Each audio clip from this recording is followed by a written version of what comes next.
बड़ा रोग हो जाए, बहुत डॉक्टर कहते हैं कि यह रोग का कोई अंत नहीं है, कोई अंत नहीं, शरीर के नसें ब्लॉक हो गई, नस नहीं चल रही है, रोग ग्रसित हो गए, ये अभी आ रही है। रात्रि के समय पर चंद्र जब प्रकट हो जाए, चंद्रमौलेश्वर महादेव का नाम लेकर 7 बेलपत्र भगवान शंकर के शिवलिंग पर, इस डंडी की जो दिशा है, डंडी की दिशा 7 अलग अलग जगह पर है, कभी इधर चढ़ा दो, कभी इधर चढ़ा दो, कभी इधर, 7 दिशा पर बेलपत्र को समर्पित एक ही स्थान पर करो, दिशा अलग अलग कर दो, चंद्रमौलेश्वर का स्मरण कर कर थोड़ा सा दूर हाथ की उंगली में लगाकर शिवलिंग का स्पर्श करो और थोड़ा सा जल शंकर को समर्पित कर कर 7 बेलपत्र उठा कर लिया।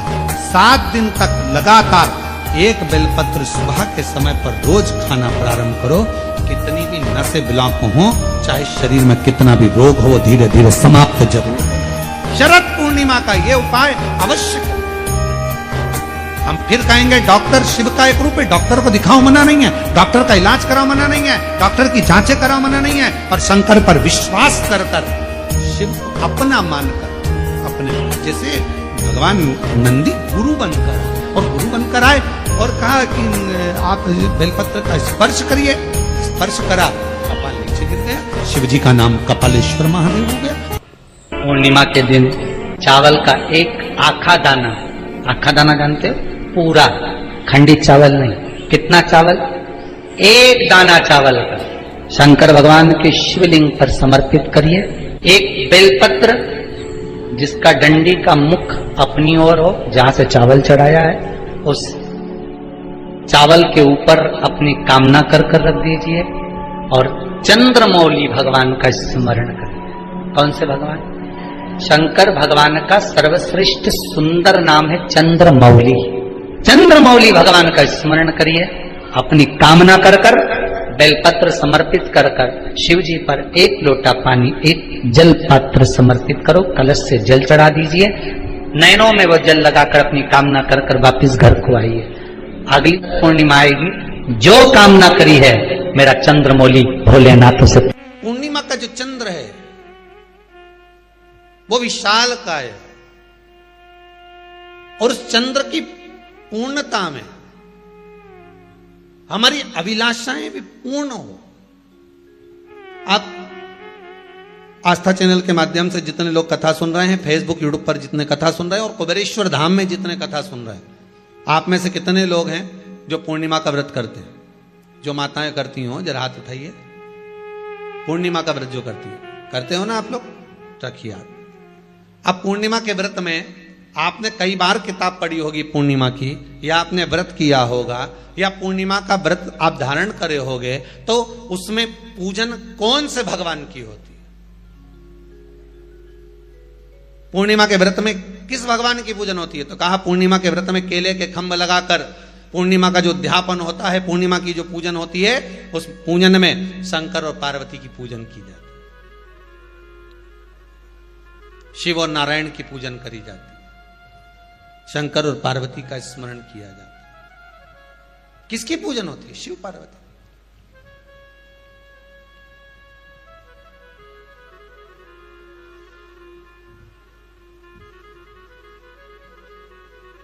क्यों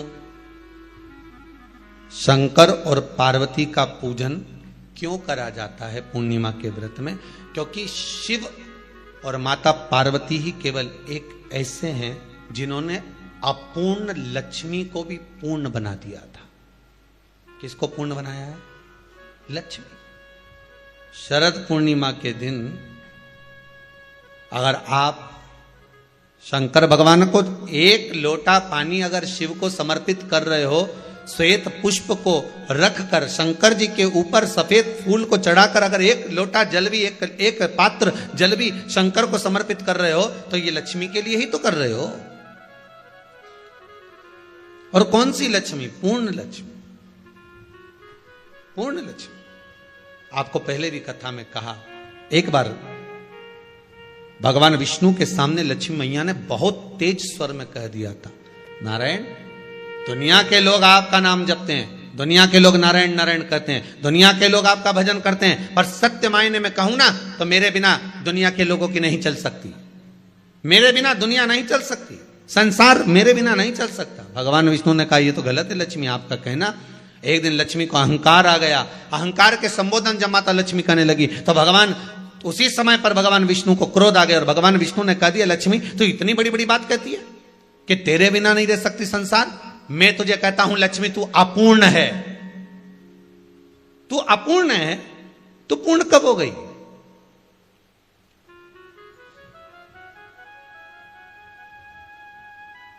तेरी पूर्णता कहां हो गई? लक्ष्मी की आंख से आंसू बहने लगे। आज आपने मुझे अपूर्ण कहा है, आपको मालूम है आप मुझे अपूर्ण कह रहे हो, आपको यह ज्ञात हो रहा है आप मुझे अपूर्ण कह रहे हो? भगवान कहते हैं हाँ लक्ष्मी मैंने तुझे अपूर्ण कहा है।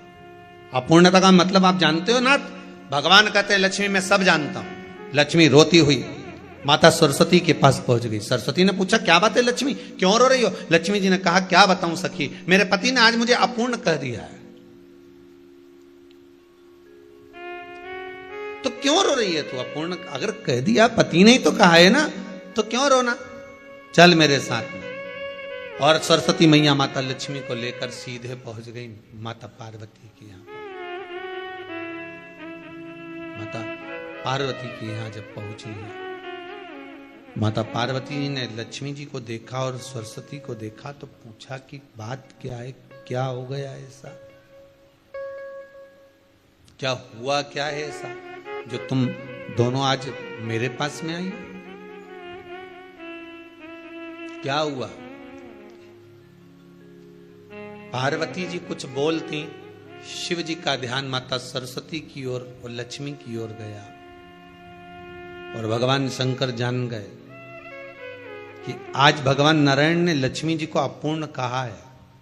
अब देखें माता पार्वती क्या कर सकती है, इसको पूर्ण बनाने के लिए करेगी क्या? क्या हुआ? माता सरस्वती जी बोली लक्ष्मी को अपूर्ण कह दिया। अपूर्ण कह दिया?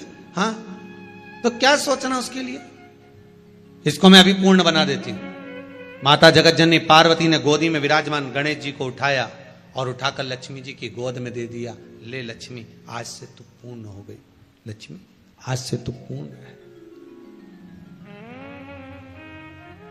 गोदी में जब तक संतान नहीं है तो नारी को लोग अपूर्ण समझते हैं, पर माता पार्वती जी ने संपूर्ण ब्रह्मांड में एक सिद्धता प्रदान कर दी कि अपने गोदी के लाल को, अपने गोदी के पुत्र को माता ने लक्ष्मी की गोद में देकर लक्ष्मी को पूर्ण बना दिया।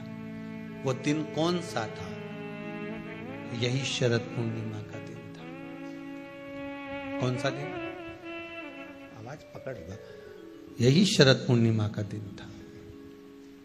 शरद पूर्णिमा का दिन लक्ष्मी को पूर्ण करने का दिन, पूर्ण करने का। केवल अमृत ही नहीं बरसता, शरद पूर्णिमा के दिन लक्ष्मी भी बरसती है। लक्ष्मी पूर्णिमा के कितने व्रत होते हैं? बोलते जाओ जरा, जल्दी जल्दी बोलो। पूर्णिमा के नारियों को, स्त्रियों को अखंड सौभाग्य के लिए, जो नारी वैधव्य नहीं होना चाहती है उस नारी को पूर्णिमा के कितने व्रत करना चाहिए? जिस नारी के यहाँ संतान नहीं हो, औलाद नहीं हो, उसको पूर्णिमा के कितने व्रत? पूर्णिमा के नारियों को, स्त्रियों को अखंड सौभाग्य के लिए, जो नारी वैधव्य नहीं होना चाहती है उस नारी को पूर्णिमा के कितने व्रत करना चाहिए? जिस नारी के यहाँ संतान नहीं हो, औलाद नहीं हो, उसको पूर्णिमा के कितने व्रत करना चाहिए? जिस नारी का पुत्र, पति बहुत बीमारी से ग्रसित हो, लग रहा हो कि ये मेरा बेटा बहुत बड़ी बीमारी में घिरा हुआ है, तो नारी को कितने व्रत करना चाहिए? स्वयं भगवान कृष्ण ने माता यशोदा को द्वापर में भी बताया है कि पूर्णिमा के 32 व्रत होते हैं। कितने व्रत होते हैं? 32।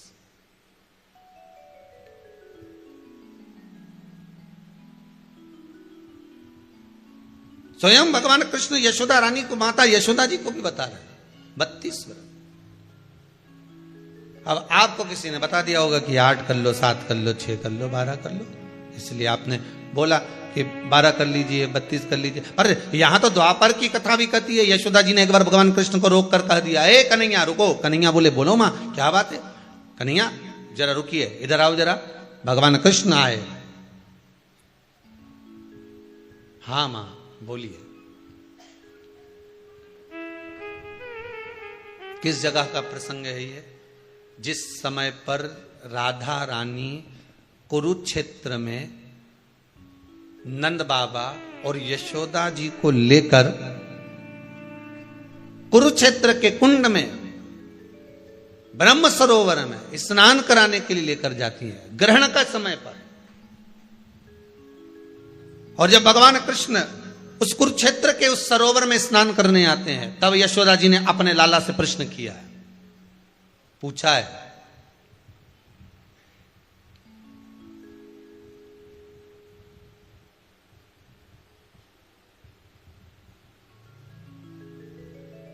कि नारी वेधव्य होकर ना मरे।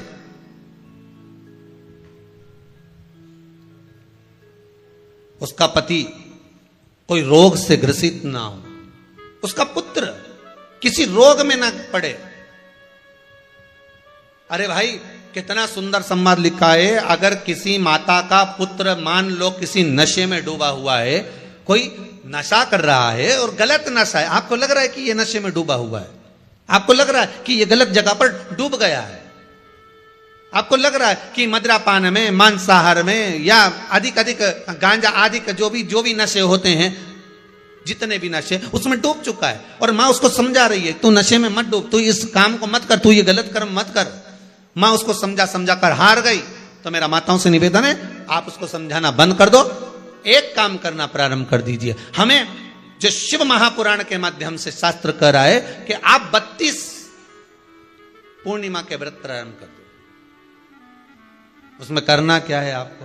केवल जिस दिन व्रत रहे, रात्रि के समय पर कोई भी मीठा, कुछ भी सामग्री आप चंद्र की रोशनी में, चंद्र को अर्घ देने के बाद, पूजन करने के बाद उसको रखो, और वही सामग्री जो नशा कर रहा है उसको पूर्णिमा के दूसरे दिन उसको खिलाओ। आप धीरे धीरे खिलाना चालू करेंगे, जिस नशे में वो डूबा हुआ उस नशे से वो छूटना प्रारंभ हो जाएगा। 2 पूर्णिमा व्रत करके तो देखो, तीसरे में तुम्हें जरूरत ही नहीं पड़ेगी। धीरे धीरे आप वो छूटना प्रारंभ हो जाएगा। स्वयं भगवान कह रहे हैं, यशोदा मैया ने कन्हैया को रोक लिया कुरुक्षेत्र के उस मैदान में, और भगवान कृष्ण का दर्शन माता यशोदा जी करी। बहुत दिनों के बाद मां को, आज माता यशोदा को लाला का दर्शन हुआ, बहुत समय के बाद, जानने के बाद, बहुत समय के बाद।